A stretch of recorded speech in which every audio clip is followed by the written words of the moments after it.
Hello and welcome back. In this video, we're going to go over the first things you need to do once you come into the studio. First thing you need to do is make sure that the main power and light switches are turned on.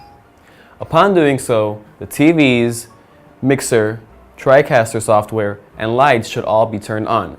If not, you can come over here and press the large round button in the front side of the TriCaster to turn on the TriCaster. And then behind the mixer, there is a switch you can press to turn that on. Once TriCaster turns on, you'll see this menu where you can select which scene you would like to open. In this example, we will be using Masked 1. Then you just click Start Live Production. On this screen of the TriCaster, on the top left, you have the previews. You can see here camera 1, camera 2, and if there were to be a camera 3 and 4. On the right side, you can see the preview window and the program window. The preview window allows you to see what is going to go live if you are to cut to the next camera. The program window shows you what is being displayed live on all the TVs across the school. The top row of the camera switcher panel lists cameras 1 through 4, as well as net 1 and 2. You will not be using net 1 and 2 for our purposes. You will also find DDR1 and 2, GFX, which stands for Graphics 1 and 2, and a Buffer 1 that you will likely not be using. There is also Black, which just sends the screen to black, as well as MixFX 1, 2, 3, and 4, which we will be discussing later. On the top row, the program panel, if you select number 1, camera 1 will be sent to the live program. However, camera 1 is currently being used to film this tutorial, so you will not be seeing camera 1. Camera 2, however, is active, and you can see the anchor's desk, chairs, and green screen. Below the TriCaster screen, you will see the hardware control panel. The buttons on this panel correspond directly to those that you will see on your screen. You have 2 rows. The top row, marked in red, is the program, whereas the bottom ones are the preview. Any changes you make down here on the preview will not affect your live feed. You can shift between one camera or the other here without affecting anything. Once you have the shot on camera 2, for example, and you want to shift to camera 2, if you're on camera 1 and you want to shift to camera 2, you can press the take button for a quick cut. When you do so, camera 1 now becomes your preview. This means that you can press take back and forth to shift from camera 1 to camera 2. Here, camera 2 is live on the program panel and camera 1 is on preview. If you would like to do a slow fade, you can also press auto, where it will automatically fade for a duration of 1 to 2 seconds. If you want to control this speed manually, you can use the crossfader to shift between cameras. For the purposes of this tutorial, we're going to be using the buttons on the screen so that we can see what's happening live. Now we'll take a look at the MixFX panel. By clicking here, you'll reveal a new panel that allows you to control the MEs 1 through 4. ME stands for MixFX. On the MixFX 1 panel, we're going to set up camera 1. Here you'll see 2 channels, channel A and channel B. Each of these have the same inputs that you would see down here on the actual camera switcher. But here, you can mix them together for a nice effect. On channel A, which is the channel on top, we want to have camera 1. Then on channel B, which will be below it or behind it, we're going to have DDR for Digital Disc Recorder 1. The contents for Digital Disc Recorder 1 can be seen down here in the bottom left corner of the screen. Here you see Digital Disc Recorder 1, GFX 1 for Graphics 1, Sound, and PTZ.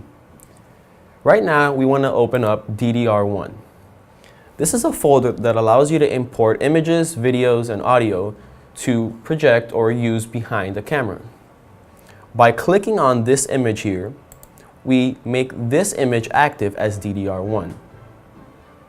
What this means is that when you select ME1, you will be displaying camera 1 with DDR1 behind it. So let's activate ME1.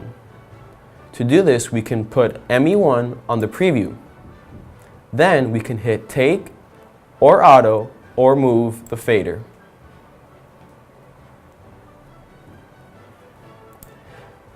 At this moment, we are not seeing anything because camera 1 is disconnected for the purposes of filming this video. Now let's do the same thing for camera 2 so we can see how it actually looks. Up here in the top left, let's go to ME2 to change the settings for ME2. Here on channel A, we want to have camera 2 on top, and on channel B, we want to have DDR2. The contents of DDR2 can be found down here in the bottom right panel. By clicking on DDR2 here and selecting this image, we can make it active. Now, in the actual camera switching panel, we see that ME2 is green in the preview section. By hitting take or auto or the fader, we can make it active. So let's hit take and we'll see that ME2 is currently active. However, DDR2 has this image here, but we are not seeing it. In order to see it, you want to activate the live matte effect to get rid of the green background. To do this, you come over here to the top left panel and right-click on camera 2. You'll see a little menu here, and at the bottom it says Configure. You want to open up the configuration panel. Here you see Input Settings, Live Matte, and PTC. You want to open the Live Matte panel. First, you want to hit the little check mark on this box to activate the Live Matte. Now to get rid of the green background specifically, you drag the eyedropper over to the color and you release it over the color you want to remove. Now you can see the image behind it. If the green is not completely removed, as is the case here in this corner, or some of the blue is being removed, you can modify this with the tolerance settings right here. You can increase tolerance to remove more colors. Now we're removing too much, so you can decrease the tolerance to remove fewer colors. You want to calibrate this manually before each stream so that you can make sure you are not removing too much or too little. If for some reason you would like to change the background on ME2, you will need to change the contents of DDR2. To do so, you could simply drag a new image to the DDR2 folder and double-click it to play it. Now that you have set up ME1 and ME2 with camera 1 and DDR1 and camera 2 and DDR2 respectively, you can close the Mix Effects panel. Now you can simply switch between ME1 and ME2 using the hardware control panel under your screen or the on-screen controls. To better visualize the shifting between ME1 and ME2, I'm going to place this image under DDR1, and I'm going to place DDR1 active on the preview window so we can see the shift between one and the other. I'm going to activate ME2 on the live program, and now we can see the shift between each of these. The preview, which has DDR1 for purposes of this demonstration, and ME2 on the program. You can click auto or simply drag the fader for a simple dissolve transition.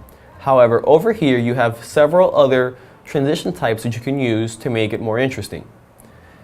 If this were a sports show, for instance, you could press the touchdown one and hit auto, where you would see the touchdown animation. There are several different kinds of animations you can use.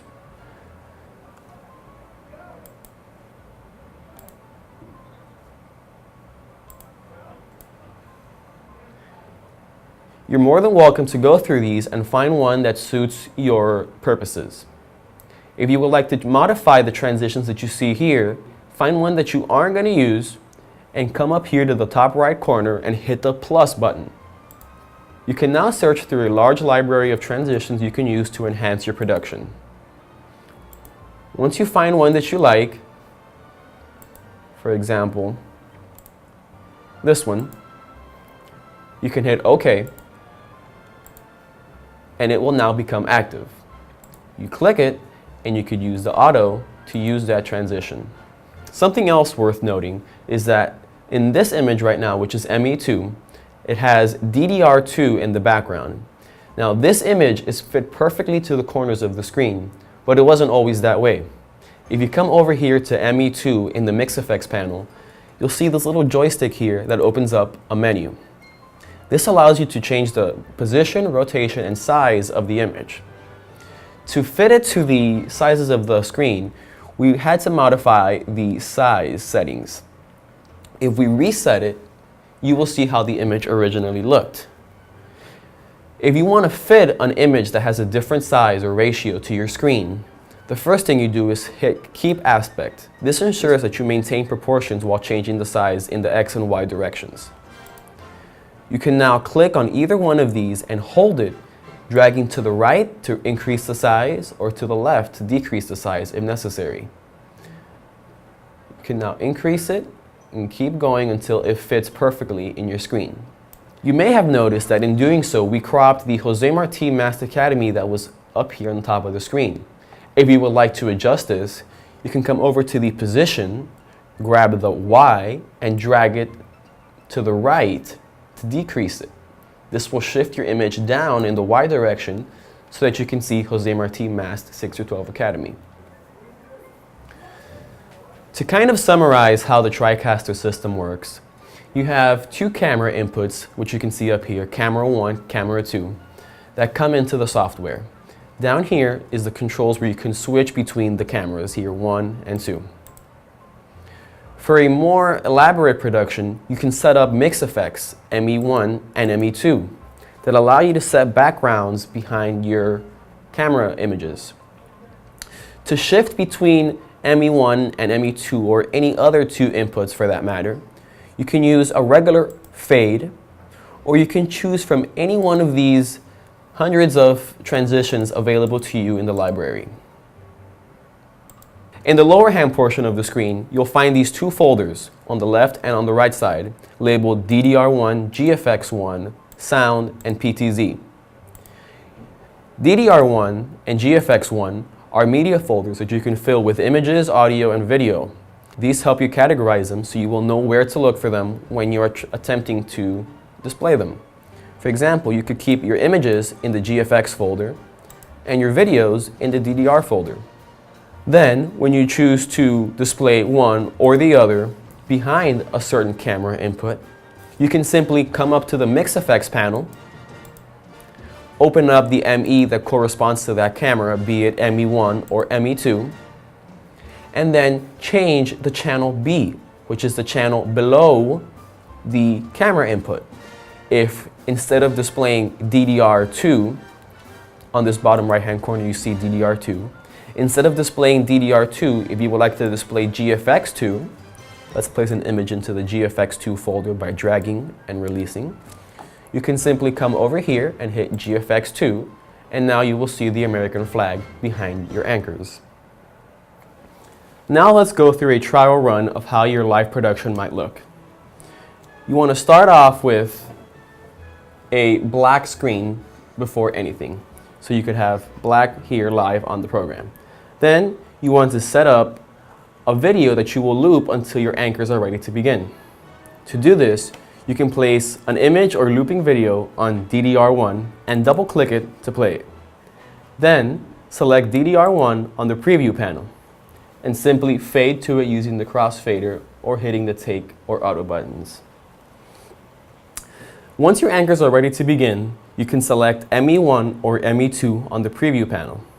Simply click it and you are ready to go. Once they are ready to start, fade into ME2 for camera 2. You now have camera 2 showing you both of the anchors. You can now direct camera 1 to zoom in close up to either anchor 1 on the left side or anchor 2 on the right side. Once camera 1 has his or her shot ready, you can select ME1 to switch to their camera, which we can't see right now because the camera is being used, and fade using the crossfader or the take and auto buttons to that camera. Now camera 2 in ME2 will return to the preview panel.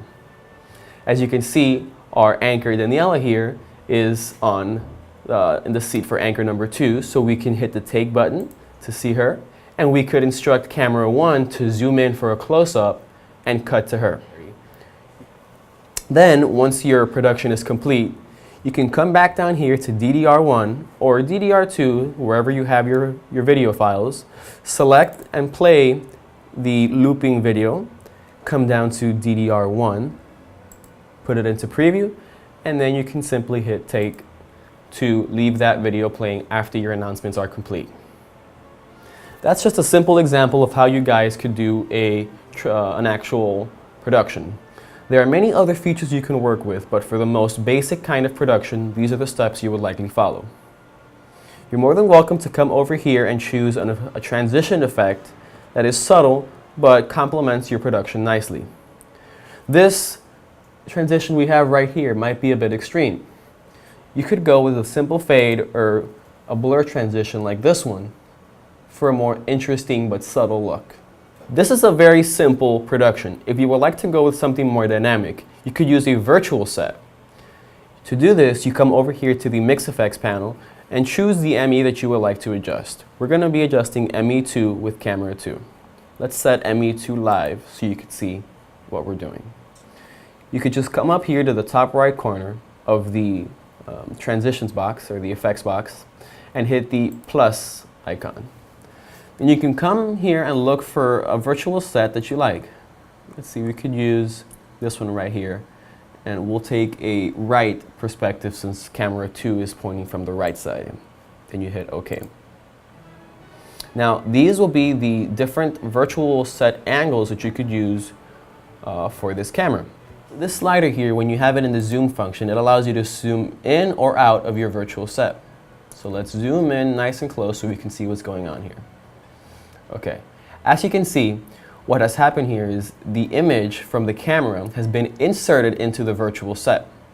However, it looks kind of bad because you can see both desks.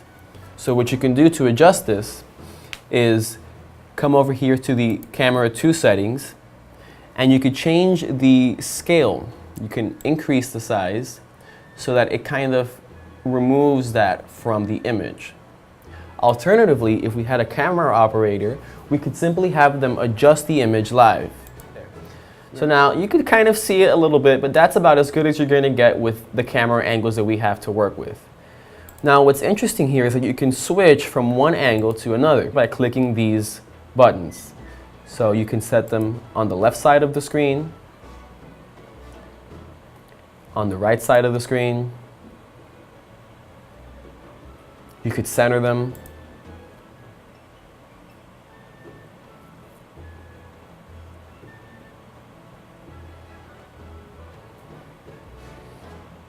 Or you could simply use the fader here to adjust the zoom manually.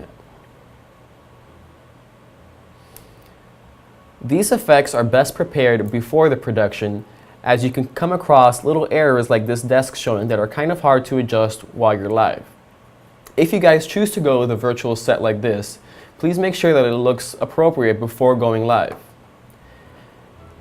If worse comes to worse, simply come back here, hit the plus button, and return it to its original settings with the orange 2, the default.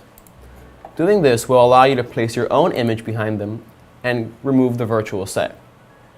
If we wanted to set up an ME a virtual set for camera 1, here designated by ME1, you would have to leave the ME2 menu on the Mix Effects panel and go to the ME1. Now you will repeat the same process by hitting the little plus button and choosing the same virtual set from the angle that corresponds to it. Camera 1 has a central angle, so we will choose the center and hit OK. Now this would be ready to go as soon as we plug camera 1 back in. Here you can see what this effect is doing. It's overlaying the camera image over the virtual set and allowing you to zoom in or out as if this were an actual set. And that's about it. With these simple tools we've given you guys, you should be able to do your own morning announcements. Best of luck.